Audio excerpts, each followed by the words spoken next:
Hello and welcome to Latest TV's Big News Show, live from the heart of Brighton. I'm Tatiana Sanchez and here are the headlines at 4 o'clock. Food for thought, dozens of city premises fall below basic hygiene standards. Wanted, police issue £2,000 reward a year on from Brighton stabbing.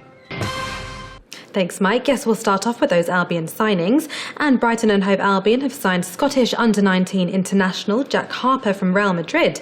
The 19-year-old striker was at the Amex Stadium on Tuesday night to sign a 2-year contract, which is subject to an international clearance. Harper's currently recovering from a knee injury he got last season and is at least 8 weeks away from returning to action. Police have issued a £2,000 reward to find a man wanted in connection with an assault in Brighton. It's now a year since the man was stabbed in the neck outside the NatWest Bank in Castle Square. A 22-year-old Hungarian man nearly died from the incident. Officers are looking to trace this man, 25-year-old Hussein Bashir Ali, who comes from the Hornsey area of London. Anyone with information is asked to call 101. 2 men were seriously injured when their vehicles collided head-on in Shoreham on Saturday night. A blue Morris van was left on its side after colliding with a grey Vauxhall Corsa on the A259 at just before 11 p.m. A 46-year-old man from Lancing and a 28-year-old man from Hove were taken to hospital.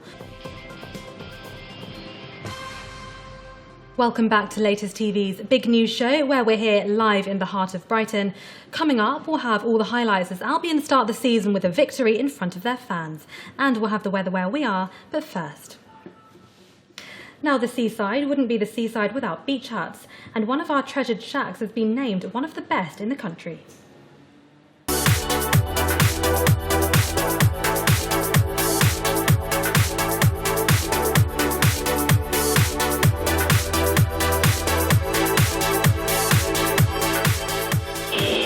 This evening at the Checkatrade Stadium in Crawley for Crawley Town versus Brighton and Hove Albion in their pre-season friendly match. It's currently 3-0 to the Albion. It's half-time. It's a great chance for the Seagulls to warm up ahead of the new season. Now it's on to cricket, and Sussex travel to Surrey tomorrow in the T20 Blast, looking to secure a home quarter-final.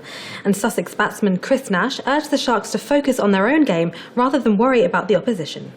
Not at all. We didn't even look at it. I think if you start focusing on that, we wouldn't have performed the way we did tonight. Absolutely. And you've been at the Lancing training ground as well. You've heard from Liam Rossinia at the press conference today. We do have a clip of him. So we heard from defender Liam Rossinia at the press today. Here he is.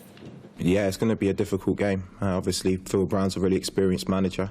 Time now for the national and international headlines. And Network Rail has been fined £2 million by the rail regulator over train delays and cancellations in 2014 to 2015. The delays were mainly at London Bridge Station. Elsewhere, and 6 members of the security forces have been killed in a series of attacks in Turkey. It comes amid rising tension between the government and Kurdish militants. And finally, this is the moment actor Benedict Cumberbatch went out of character, pleading with fans outside the Barbican Theatre in London not to film his stage performance of Shakespeare's Hamlet. The Sherlock star told a crowd of supporters about cameras and red lights he spotted in the audience. Naturally, it was all filmed by fans on their smartphones. OK, time now for a quick break, but we have all the sport and the weather still to come. We'll see you in just a few minutes. Don't go away.